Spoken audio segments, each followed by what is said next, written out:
तोर आँखी के जादू तोर हंसी कहानी रोज सुरता थे ओ मोंगरा रानी। तोर बिना सुनना लागे मोर जिन गानी तही चाह बाच मोर दिल के रानी।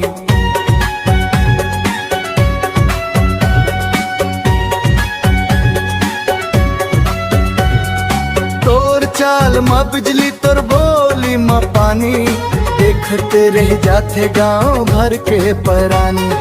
तोर रूप के चर्चा गली गली जानी मैया के रानी मोर मोंगरा रानी।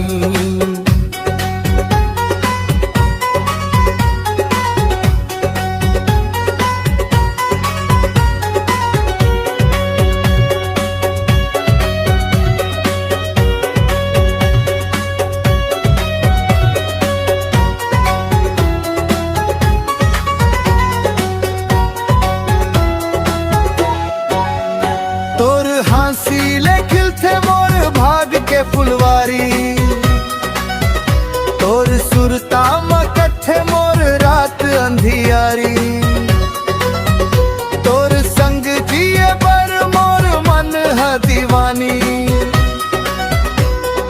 सपना सजा थो वो दिल बर रानी।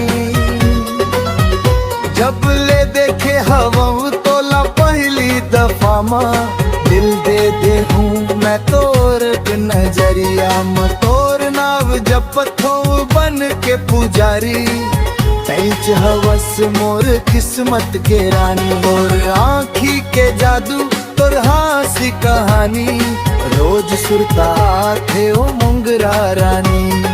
तोर बिना सुनना लागे मोर जिन गानी तैच हवाच मोर दिल के रानी।